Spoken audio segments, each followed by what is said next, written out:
So his glaring strength is his quad dominance. Now, here's what's really interesting and why I am so frustrated on the internet a lot is because most people are quad dominant. What you just saw is a stronger level of where even weak people are. That is a very common problem. So if you're squatting with your knees shooting way over your toes, you're not using any lateral pressure, you're basically not squatting the way Dave, Chuck, myself, Ed Cohen, and a lot of other world record holders tell you guys how to do, you're gonna make this even worse. Therefore, all this just stays the same. You might get a little stronger, but your technique never gets better, your mileage goes up, and you're probably not gonna have very much longevity.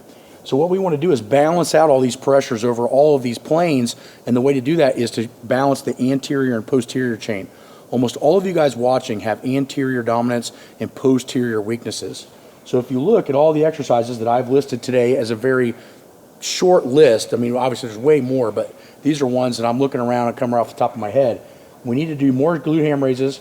We need leaning DB shrugs. So shrugs standing in a straight up position are awesome to look good at the beach or a tank top, but they're not gonna help his deadlift. He needs to be in the position in which he pulls to build the lower trap and rhomboid and to get his scapula to bang, come back really hard. Heavy planks are another exercise that I really like that really teaches the bracing for that. So we'll do a plank with like, I don't know, probably like a 100-pound plate or two 45s and just do a set until he feels like shit. And then single leg posterior chain developer, we're going to do that exercise to basically make sure that not only are we getting the hamstrings, the glutes, and lower back to tie in on the posterior chain, but we're also providing some traction while we're doing that. That's something else that you don't see enough people talking about. And I know he's already in his 30s, right? How old are you? 35. He's 35. That means now we have to start switching our ideals to how to train him based on mileage and traction versus compression. We just got done doing a shitload of deadlifts. So doing deadlift variation accessories at his age is not going to be good for his spinal mileage. So as you can see, almost all of these, very few of them are going to be adding more mileage to his discs and vertebrae. They're going to be developing the muscles without the compressive factors. So let's get to it. Okay guys, so the first thing we talked about is glute ham raises. This is one of my favorite exercises. You don't see a lot of these machines at the gym, but if you're serious about being strong, you need to be in a gym that have these, or you need to buy one, okay? So we set up the machine about where his shank length should fit. But what we might find is he can't do one, so we might have to adjust the machine at an easier setting, and I'll show you how to do that. Go ahead.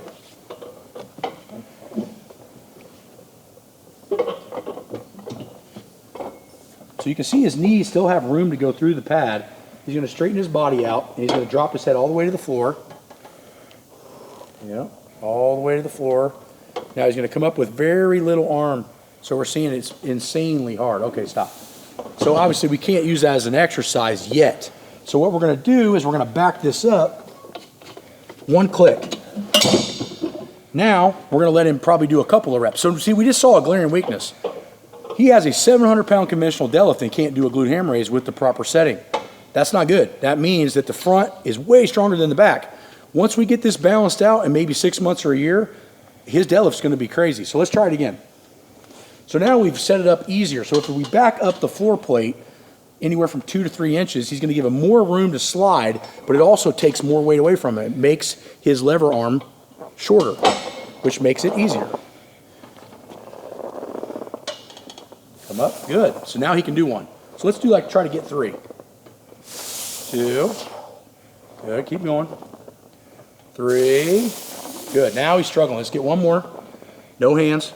Up. See, now his body doesn't want to do that. It's only 3 or 4 reps. Okay, so as a great deadlifter, a really good deadlifter compared to a lot of us, he has a glaring weakness. He lives on one of these fuckers.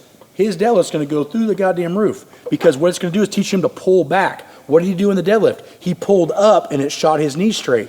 When he learns to pull back through his hamstrings and glutes, his quads, his hamstrings, and his glutes are all going to work in one integral unit, and his deadlift is going to go fucking through the roof. That's how you do it. All right, so one of the biggest exercises that I really like for the upper back development and really pulling that bar into your shins. If you're not marking up your shins, you know, get some shin guards from Elite FTS. But if you're not marking up your shins, you're probably not pulling correctly, and the bar is drifting away from you. Either you're unlocking your lats or your traps, and your upper back are not strong enough to be in position. This exercise, in my opinion, really helps this particular scenario. So what he's going to do is he's going to grab these kettlebells, he's going to lean over about the position that he deadlifts in. This time he's going to keep his head down to give him more room to shrug, and he's actually going to do it between a shrug and a row. His focus is right here on that lower trap. So he's going to shrug it exactly. These are the muscles you really want to stiffen up right before you deadlift. Now, obviously, you're not going to be able to shrug this far with, say, 700 pounds, but you can activate all this and get it tight. What that's going to do is draw the bar into his shins when he pulls, which is going to give him more leverage, and it's going to be safer on his back. Good. Now, as you can see when he stands up, he's sitting on another pad because he's got pretty long arms, why he's a really good 700-pound deadlifter. It's not always all the reason, but it's some. Now, if you don't have this setup, i.e. you don't have kettlebells and all you have is a bench, you would not have this problem with range of motion with a dumbbell because the kettlebells are hanging from his hand this far. So a dumbbell would be up here and you wouldn't need to sit on something higher. So for you gym guys that have stuff in your garage or you don't have a lot of different equipment, you can do this with dumbbells too. Another way I like to do shrugs that you don't see often is chaotic style shrugs, which are not only immensely difficult on his hands, which is a grip thing, but they're also really good in stabilizing the shoulder joint and hitting a lot of tissue without having to go insanely heavy. So this is a chaotic shrug. So obviously you're gonna have to do these standing. So he's gonna stand all the way up. Now he's gonna tuck his chin and he's gonna try to do the same, yep, right there. He's gonna do the same shrug. Look how specific it is to his back posture. It's the same position other than when he deadlifts, I'm gonna have him raise his head. But if we do that with his raised head here, it's gonna limit his range of motion. So we're gonna drop it back down and we're gonna work this area right here. You can tell if somebody is jacked to the gills and they have lifted monster weights. If they are big right here, they've done some major squatting and deadlifting. Okay, so we're gonna make him look like that more so than he already does. This is one of my favorite shrugs, and I like the chaotic system as well because it forces him to tempo. If he tries to do this too fast, it's gonna hop everywhere and feel like garbage. This really helps him slow down. So you can see it just wanting to throw him everywhere if he moves it too fast. So if he moves it slow, it's forcing him to tempo this exercise. And if we want muscle mass in a certain area, we need to slow it down and work on time under tension. Good job.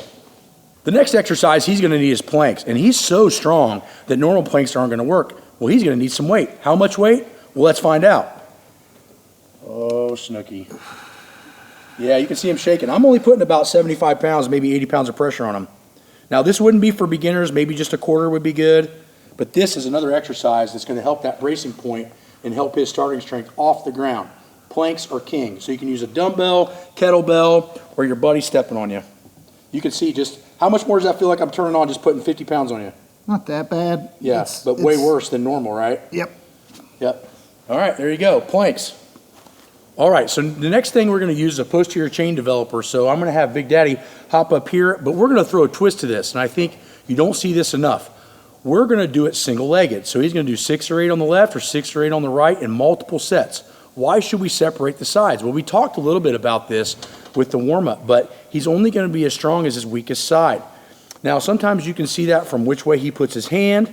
You can do tests on single leg step-ups. You can do lots of different things. But I find even at the advanced level that separating the left and right side with training the accessories and sometimes the warm-ups is a huge factor to making sure that it's balanced from both sides. So he's gonna show you how to do this. So I like to take the leg. He's gonna go ahead and hop up. He's gonna take the other leg and just hang it out straight and put it out to the side. So you'll see him step it out. Now he's gonna take it way high and he's gonna lift that other leg up. Now the key with this is, where everybody screws this up, 1, 2, 3, 1, 2, 3, 1, 2, 3, 1, 2, 3. Don't swing it too much. Now, if we were doing a warm-up, I would have him swing it more. So let's show warm-up. Go faster and let it pull you through more. This would be more how you'd warm up, right? You're getting good traction in there. You're getting some firing. Now I wanna build muscle. So now he's gonna slow it down. 1, 2, 3, 1, 2, 3. Now he's gonna switch legs. Yep, hang that other leg off to the side. Yep, 1, 2, 3, 1, 2, 3. So what you have learned from this is separate the legs. You can see how massive his quad is even from the back. We get this hamstring to match that VMO and his quadricep strength, his deadlift is gonna be insane. So again, slow these down, do them tempos, and do them single-legged, and you'll get more results with less time and energy.